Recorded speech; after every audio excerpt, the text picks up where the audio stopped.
Hello and welcome to Property Guru. स्वागत है आपका इस शो में। आपके साथ मैं हूं विपिन भट्ट। प्रॉपर्टी की सभी जरूरी जानकारियों के साथ साथ हम इस शो में आपको देंगे आपकी प्रॉपर्टी से जुड़े इन्वेस्टमेंट और लीगल सवालों के जवाब। साथ ही आपको बताएंगे प्रॉपर्टी बाजार का ताज़ा हाल। तो आइए करते हैं आज के एपिसोड की शुरुआत। तो सबसे पहले देख लेते हैं क्या है आज खास। आज के शो में हम आपको बताएंगे देश के अलग अलग हिस्सों में प्रॉपर्टी किस कीमत पर बिक रही है। आईटी सिटी पुणे और बेंगलुरु में प्रॉपर्टी निवेश पर लेंगे हमारे एक्सपर्ट से सलाह। और 2 साल पहले लकी ड्रॉ में मिला फ्लैट, लेकिन प्रोजेक्ट रद्द होने के बाद बिल्डर नहीं दे रहा रिस्पांस। क्या करेंगे आप? लेंगे लीगल एक्सपर्ट से सलाह।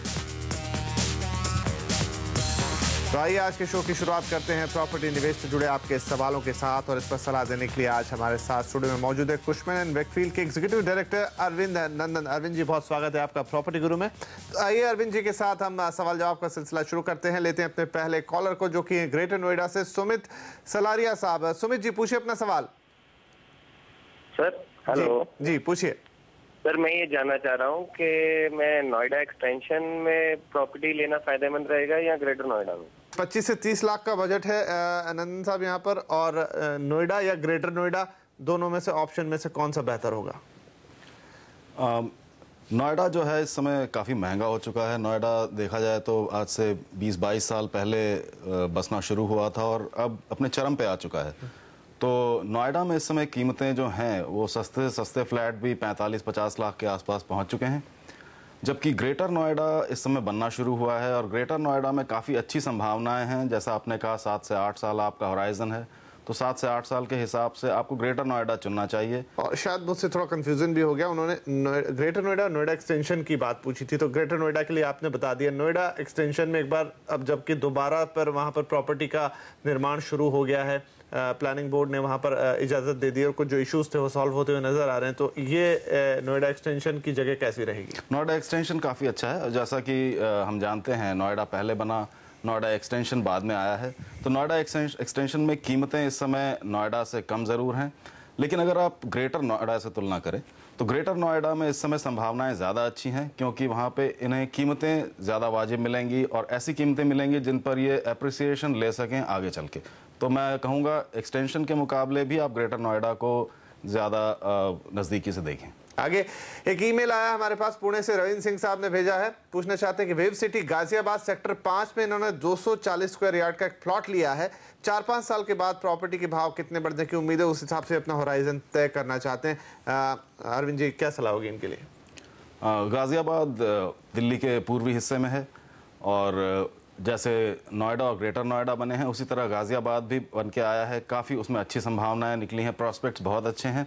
वेव सिटी खासकर एक अच्छी बनी हुई इंटीग्रेटेड डेवलपमेंट है, जिसमें कि लोगों ने निवेश किया है और 4 से 5 साल का इनका प्लानिंग होराइजन है। तो 4 से 5 साल में अच्छी इनको अप्रिसिएशन मिल सकती है। मैं कहूँगा करीब 45 से 50% तक अप्रिसिएशन लेने की पूरी संभावना है, क्योंकि ग्रेटर नोएडा से लगा हुआ है, पश्चिम में दिल्ली से लगा हुआ है, इंफ्रास्ट्रक्चर काफ़ी अच्छा है और डेवलपमेंट वहाँ पे काफ़ी ज़ोर से हो रही है। आगे बढ़ेंगे। एक और ईमेल जो कि आए है पुणे से, निमेश ने हमें भेजी है और पूछना चाहते हैं कि हरलूर रोड पर बेंगलुरु में उन्होंने 3400 स्क्वायर फीट 3400 रुपये पर स्क्वायर फीट से 2 BHK का एक घर लिया है, जो 5-7 साल में इस इलाके के विकास और प्रॉपर्टी के भाव के कितने बढ़ने की गुंजाइश है। मतलब कुल मिला के इन्होंने निवेश किया है 2 BHK में। और इस रोड के इर्द गिर्द की बात करें तो किस तरह का इलाका है ये और कितना इनको अप्रिसिएशन मिल सकता है 5-7 साल का होराइजन रखें तो? आपने अच्छा मुद्दा उठाया कि इलाका कैसा है। किसी भी प्रॉपर्टी को समझने से पहले ये ज़रूर समझ लेना चाहिए कि उस प्रॉपर्टी की लोकेशन क्या है और उस लोकेशन की भविष्य की प्रॉस्पेक्ट्स या संभावनाएं क्या हैं। तो हरलूर की अगर बात करें, हरलूर रोड की, ये वो रोड है जो कि आउटर रिंग रोड से जुड़ी हुई है और सरजापुर रोड से भी मिलती है। काफ़ी अच्छी लोकेशन है। टोटल मॉल नाम की एक प्रॉपर्टी है जिसके पास से हरलूर आउटर रिंग रोड पर जुड़ती है। यहाँ पर इलेक्ट्रॉनिक सिटी भी नज़दीक में है और इलेक्ट्रॉनिक सिटी नज़दीक में होने की वजह से ये आईटी बेल्ट माना जाता है। आईटी बेल्ट होने की वजह से यहाँ पे इकोनॉमिक डेवलपमेंट काफ़ी अच्छी हैं और उससे जुड़ी हुई रेजिडेंशियल डेवलपमेंट्स भी काफ़ी अच्छी तरह हो रही हैं। अगर आप देखें तो आज की तारीख में वहाँ पे बंगलोर के जो बड़े डेवलपर्स हैं, जैसे प्रेस्टीज हो गए और कई और हो गए, उन्होंने वहाँ पे डेवलपमेंट्स की हैं। प्रॉपर्टी के दाम इस समय वहाँ पर करीबन 4,500 के आसपास से लेके 5,100 तक हैं। लेकिन इन्होंने जो प्रॉपर्टी ली है उसका दाम 3,400 बताया है। तो दो संभावनाएं हैं मैं समझता हूँ।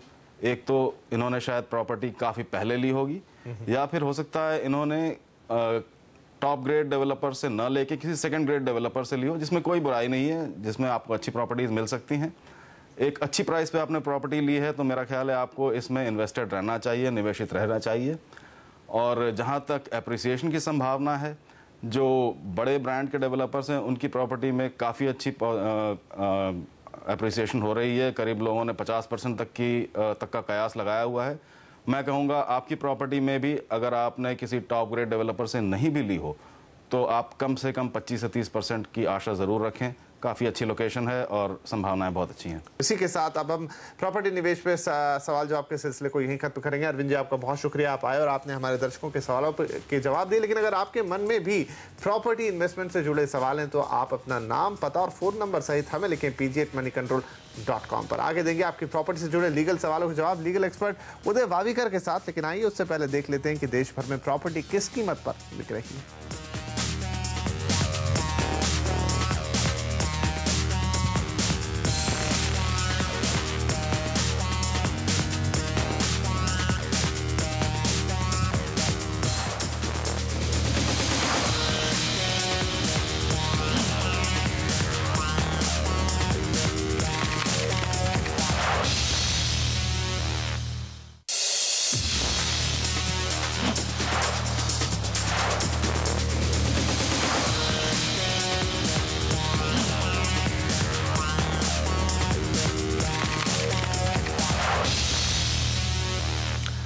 Welcome back. आप देख रहे हैं प्रॉपर्टी गुरु और अब बारी है प्रॉपर्टी से जुड़ी आपकी लीगल प्रॉब्लम्स को सुलझाने की। और इसके लिए आज हमारे साथ स्टूडियो में मौजूद है लीगल एक्सपर्ट उदय वावीकर। उदय जी, बहुत स्वागत है आपका प्रॉपर्टी गुरु में। तो आइए उदय जी के साथ मिलकर आपकी कानूनी उलझनों को दूर करने की कोशिश करते हैं। पहले कॉलर हमारे पास आ रहे हैं सतारा से किशोर केसकर साहब ने फोन किया। किशोर जी, पूछिए अपना सवाल।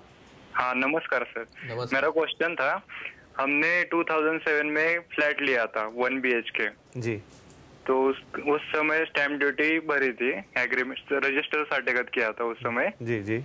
तो 2% ने हमने स्टैम्प ड्यूटी भरी थी। फ्लैट की कीमत थी 5,20,000, तो स्टैम्प ड्यूटी भरी थी 10,400 रुपए जी। पर अभी हमें फाइनल एग्रीमेंट करवाना था।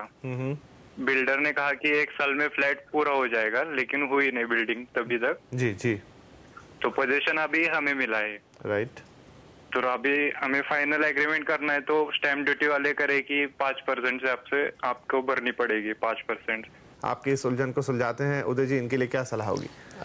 थोड़ा सा इनका सवाल सबके लिए है। मैं सबके लिए इसके लिए कह रहा हूँ कि बड़ी जो सिटी है, जैसे बम्बई शहर है, पुणे है, नासिक है, इन सब सिटियों में खास करके बम्बई में क्या होता है कि हम एग्रीमेंट टू सेल करते हैं, जिसे हम कहते हैं साटे खत, जो इन्होंने कहा। और छोटे छोटे गांव में एग्रीमेंट टू सेल के साथ साथ इमीडिएटली करते हैं खरीदी खत, यानी कि वो फ्लैट जो है उसका खरीदी कंफर्म हो जाता है। तो इन्होंने एग्रीमेंट टू सेल तो किया, अभी इनको करना है खरीदी खत। खरीदी खत के लिए जो स्टैम्प ड्यूटी पीरियड जो बीच में गया, वो बिल्डर की गलती है। अगर बिल्डर ने एग्रीमेंट टू सेल किया, जैसे पोजीशन दिया, तो खरीदी खत तुरंत करना चाहिए। मोफा कहता है कि सोसाइटी को जैसे आप कन्वेंस करते हैं, वैसे यहाँ पे भी खरीदी खत तुरंत करना चाहिए था उसको। अगर ये बिल्डर की गलती से, अगर इनका जैसे ये कह रहे कि पोजीशन लेट हो गया और पोजीशन लेट होने के कारण इनको एडिशनल स्टैम्प ड्यूटी भरना पड़ा खरीदी खत करने में, तो ये स्टैम्प ड्यूटी ग्राहक मंच जो सातारा में जहाँ से ये है, वहाँ अच्छा ग्राहक मंच है, वहाँ तकरार गुजारिश करे। इनको इनका स्टैम्प ड्यूटी भी मिलेगा, मुआवजा भी मिलेगा, उसके ऊपर ब्याज भी मिल सकता है अगर ये शिकायत वहाँ ग्राहक मंच के सामने दर्ज करे तो। और ये बताया बाकायदा कि बिल्डर की, यानी कि विकासक की इसमें गलती थी, जिसने खरीदी खत करने में देर कर दी और पूरा बांधकाम करने में, कंस्ट्रक्शन करने में देरी कर दी। आगे बढ़ेंगे, अगले कॉलर है हमारे पास नागपुर महाराष्ट्र से प्रकाश देशमुख जी। प्रकाश जी, पूछिए अपना सवाल। मैंने Sanchayani saving and investment private limited जी, इसे 97 में फ्लैट परचेस किया। क्रेडिट ऑफ एग्रीमेंट हो गया, पूरा पेमेंट भी हो गया। खाली इनका ऑफिस यहाँ से बंद हो गया जी, इसलिए मेरे को पोजीशन लेटर नहीं मिला, इसलिए उन्होंने मेरी क्रेडिट रोक के पकड़े हैं। अच्छा, तो इन्होंने क्या है, जो कुछ संचिनी सेविंग का कुछ प्रॉब्लम था, तो उन्होंने सुप्रीम कोर्ट में गए और सुप्रीम कोर्ट ने बैनर्जी एंड कंपनी कलकत्ता को आदेश दिया है कि उनको सब पूरा अथॉरिटी दिया। हम लोगों ने उनको नोटिस भेजा है, वो बोलते सुप्रीम कोर्ट से ऑर्डर लाओ। बिल्कुल परेशान होने की जरूरत नहीं है। उदय जी हमारे साथ हैं, हम उनसे पूछते हैं कि इस समस्या का क्या निराकरण होगा। उदय जी, इनके लिए क्या सलाह होगी? इनकी एक तो पहले इन्होंने ये देखना चाहिए कि जो नई कंपनी इनके हिसाब से जो सुप्रीम कोर्ट ने यहाँ ऑर्डर कह रहे हैं कि जिसने टेक ओवर किया ये कंपनी, तो उस कंपनी ने पूरे राइट्स और लायबिलिटी के साथ टेक ओवर किया है या नहीं है, ये देखना बहुत ज़रूरी है। और इनको दोनों कंपनी के खिलाफ सिविल कोर्ट में वो दर्ज कर सकते हैं अपनी शिकायत फॉर द डैमेजेस, या जो कह रहे हैं कि हमारे साथ अभी तक उन्होंने सेल डीड नहीं किया, सेल डीड करने के लिए, या सीधी सी बात है नागपुर में ग्राहक मंच बहुत एक्टिव है, ग्राहक मंच कंज्यूमर फोरम के सामने यानी ग्राहक मंच के सामने तकरार गुजारिश करे, क्योंकि ये तो बिल्डर का दायित्व है कि वो सेल डीड करे और मोफा के तहत इसको सेल डीड करना बहुत ज़रूरी है। तो उन्होंने अगर सेल डीड नहीं किया है तो वो सेवा में त्रुटि हो सकती है और नागपुर ग्राहक मंच में इसको न्याय मिल सकता है, सेल डीड भी इनका हो जाएगा। अगर दूसरी वाली कंपनी और पहली वाली कंपनी दोनों को ये सामने वाली शिकायत जिनके खिलाफ करे तो उनको न्याय मिल सकता है। आगे बढ़ेंगे, आप लेंगे एक ईमेल जो आया है दिल्ली से और नितेश गर्ग साहब ने भेजा है। पूछना चाहते हैं कि 2010 में उन्होंने आम्रपाली के स्मार्ट सिटी लकी ड्रॉ में एक फ्लैट जीता था, उनकी बीवी के नाम था ये। हाई कोर्ट के ऑर्डर के बाद ये प्रोजेक्ट अब रद्द हो चुका है और उन्हें फ्लैट मिलेगा या नहीं इस पर डेवलपर की तरफ से कोई सफाई नहीं है। तो ऐसे में वो क्या कर सकते हैं? उदय जी, ऐसे केस में क्या सलाह होगी? सवाल ये होता है कि हाई कोर्ट के ऑर्डर क्या है इनकी, क्योंकि वो कह रहे हैं कि हाई कोर्ट में प्रोजेक्ट रद्द हुआ या फ्लैट रद्द हुआ, क्या रद्द हुआ? अब ये तो क्योंकि तो अगर हम कहते हैं कि भाई ये प्रोजेक्ट ही रद्द हो गया तो इनको एक ऑप्शन है कि ये दूसरा फ्लैट मांग सकते हैं, जिसकी तकरार ये ग्राहक मंच में कर सकते हैं, बशर्ते वो जो कंडीशन जो इन्होंने है इसकी, इनकी जो लॉटरी इनको लगी है इसके अंदर, उसमें कंडीशन है कि इनको ये फ्लैट मिलेगा और उसका कोई एग्रीमेंट हुआ हो तो मिल सकता है, नहीं तो इनको मिलना मुश्किल है। क्योंकि अगर प्रोजेक्ट रद्द हो गया तो उनको कोई पैसे का सवाल ही नहीं, इन्होंने कोई पैसा भी नहीं दिया है। तो अगर इनका एग्रीमेंट क्लियर करता है कि भाई ये फ्लैट इनको अलॉट होगा और इनके नाम से कोई पेपर बने हैं या इनको लॉटरी लगी है और उनको डिक्लेयर कर दिया है कि इनको मिलेगा, तो अल्टरनेट फ्लैट मांगने की सुविधा आज ग्राहक मंच में है जी। या सिटी सिविल कोर्ट में भी वो अल्टरनेट फ्लैट मांग सकते हैं कि उसी तरह का फ्लैट उसी लोकेलिटी में उन्हें मिलना चाहिए, बशर्ते वो जो बिल्डर्स है उनका कोई दूसरा प्रोजेक्ट चालू हो या तो नया फ्लैट इनको मिलना चाहिए जिसका पैसा बिल्डर ने देना चाहिए, ये मांग वो कर सकते हैं। चलिए, तो आप एक अपना हक यहाँ पर जो आप कह रहे हैं डिपेंड करेगा किस तरीके का लेटर आपको मिला है, किस तरह के कागज कानूनी आपके पास है, उस पर निर्भर होगा। क्योंकि विपिन जी इसमें इनकी कंडीशंस बहुत इंपॉर्टेंट है वाकई में कि किस हिसाब से लकी ड्रॉ हुआ था, किन कंडीशंस, ड्रॉ में भी कुछ कंडीशंस होती है। वो अगर कहते हैं कि ये ड्रॉ इसके सीमित है, अगर प्रोजेक्ट कैंसिल हुआ तो नहीं मिलेगा जी। तो एक बार आप अपना जो भी लकी ड्रॉ है उसके साथ में जो भी टर्म्स एंड कंडीशन है उन्हें जरूर जांच ले, और अगर उसमें ऐसी कोई बात नहीं है तो आप जिस तरह से उदय जी ने अभी सलाह दी कि आप जाकर ग्राहक मंच के माध्यम से अपना हक मांग सकते हैं या आपने जो जीता है उसको दोबारा मांग सकते हैं और शायद बिल्डर को वो दूसरी जगह आपको देने का ऑर्डर भी मिल सकता है। तो तमाम चीजें, लेकिन पहले अपनी टर्म्स एंड कंडीशन चेक कर लें और उसके बाद ही आगे इस पर और कोई बात हो सकती है। और इसी के साथ यहाँ पर वक्त हो गया एक छोटे से ब्रेक का, लेकिन ब्रेक के बाद भी सवाल जवाब का सिलसिला जारी रहेगा।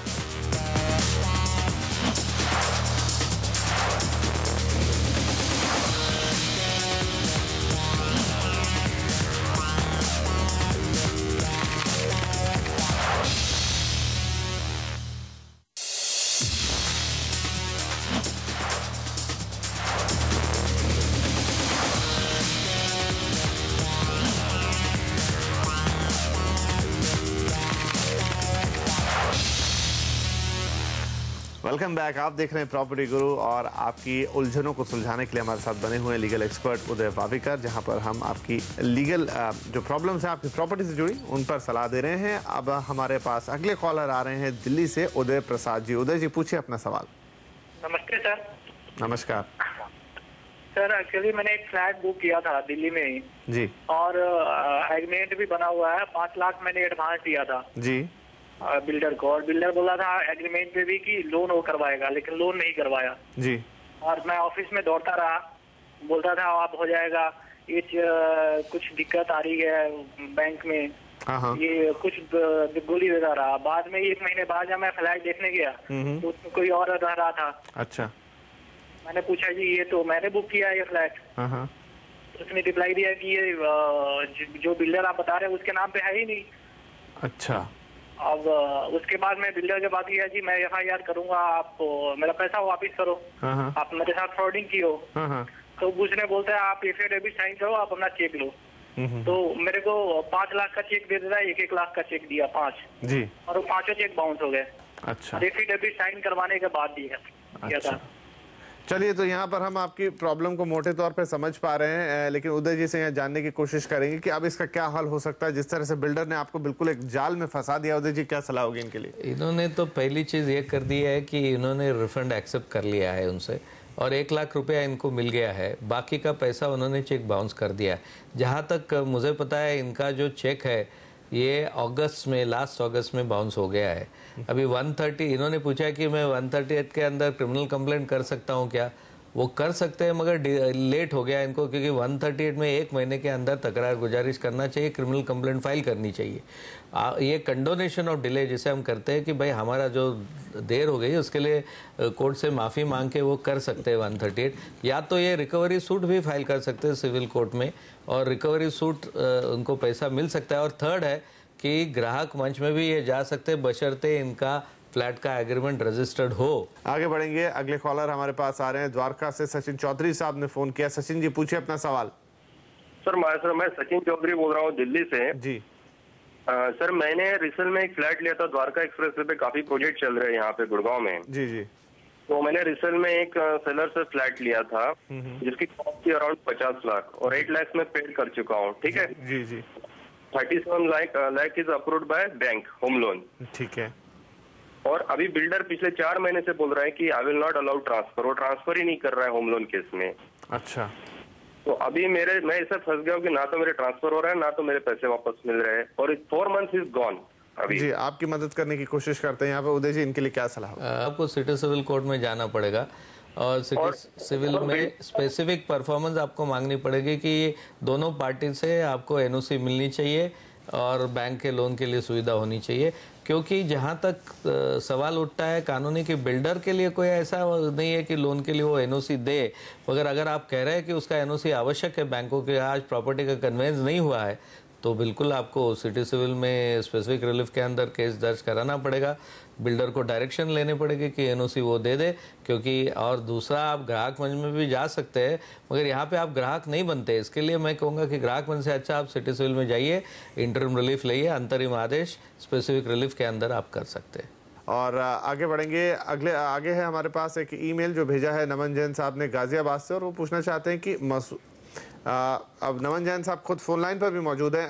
जैन साहब पूछिए अपना सवाल। हेलो सर, मैं नमन बोल रहा हूँ गाजियाबाद से जी। मेरा एक शोरूम है मसूरी उत्तरांचल में जी, जो 2006 से रीबॉक इंडिया के पास है। हमने उनको रेंट आउट किया हुआ है और हमारा रजिस्टर्ड एग्रीमेंट है जी। पिछले 1 साल से हाँ एग्रीमेंट में मेंशन है 10 तारीख तक हमें रेंट मिल जाना चाहिए। पिछले 1 साल से रेंट 20 तारीख 25 तारीख यहाँ तक कि सितंबर का रेंट अब अक्टूबर में आया है हमारे पास जी। और कोई किसी से कांटेक्ट नहीं हो पाता है, कोई जवाब नहीं देता है सही। तो इसको हम आगे कैसे इसको ठीक करवा सकते हैं, या क्या हम एक्शन ले सकते हैं इस पे? जी जरूर जैन साहब आपकी मदद करते हैं, क्या सलाह होगी उदय जी? पहले तो कोई अच्छे वकील के थ्रू रीबॉक इंडिया को रेंट कंट्रोल एक्ट के तहत नोटिस दे दे कि भाई आप अगर रेंट नहीं देंगे तो हम एविक्शन के लिए जाएंगे। अगर उसके बाद भी आपका रेंट नहीं आया रेगुलरली, तो आप ज़रूर रेंट कंट्रोल अंडर एक्ट के अंदर एविक्शन के लिए जा सकते कि इन्होंने रेंट बराबर दिया नहीं है, टाइम पे नहीं दिया है। या तो आप रिकवरी सूट भी फाइल कर सकते हैं for the recovery of the balance amount with compensation. तो दोनों आप कर सकते हैं, ये दोनों आपके लिए ऑप्शन है। चलिए, तो ये सलाह हुई आपके लिए। और अब एक ईमेल लेते हैं फटाफट। कंदर मित्रा ने भेजा है बंगलुरु से, पूछना चाहते हैं कि 1 लाख रुपए देकर बंगलुरु में उन्होंने एक फ्लैट बुक किया है, अलॉटमेंट लेटर भी मिल गया है। डेवलपर ने बताया कि इस प्रोजेक्ट में फ्लैट नहीं मिलेगा, और अब उनके दूसरे प्रोजेक्ट में फ्लैट ऑफर किया है। बिल्डर पर अब वो भरोसा नहीं कर पा रहे हैं, तो अब यहाँ क्या करना चाहिए आगे उनको? उदय जी मतलब सीधा सा डायरेक्ट ये मैं कहूँगा, सलाह दूंगा कि आप ग्राहक मंच के सामने जाइए और बिल्डर को कहिए कि हमारे साथ दूसरे फ्लैट का रजिस्टर्ड एग्रीमेंट करें कि तब तक जब तक वो दूसरा फ्लैट दे सकता है, या अल्टरनेट मार्केट वैल्यू भी वो मांग सकते हैं। जो उनकी अपॉर्चुनिटी गई इसके लिए, और मार्केट वैल्यू लेके कहीं भी मर्जी खरीद सकते हैं। ग्राहक मंच के सामने तकरार गुजारिश बैंगलोर में करनी पड़ेगी। और इसी के साथ अब ये लीगल सवाल जवाब का सिलसिला हम यहीं खत्म करेंगे। उदय जी, आपका बहुत शुक्रिया, आप आए और आपने हमारे दर्शकों के सवालों के जवाब दिए। लेकिन अगर आपके मन में भी प्रॉपर्टी से जुड़े कानूनी सवाल हैं तो आप हमें लिख सकते हैं pgmoneycontrol.com पर। इसके अलावा हमेशा की तरह हम आपको बढ़िया और शानदार इन्वेस्टमेंट ऑप्शन भी देंगे। हमारा पता आज भी वही है, pgmoneycontrol.com। तो आप अपने सवाल के साथ अपना पता और फ़ोन नंबर हमें ज़रूर लिखें ताकि हम दोबारा आपसे संपर्क कर पाएँ। तो फिलहाल आज के लिए इतना ही, लेंगे आपसे इजाज़त। अगले हफ्ते फिर होगी मुलाकात, तब तक के लिए नमस्कार।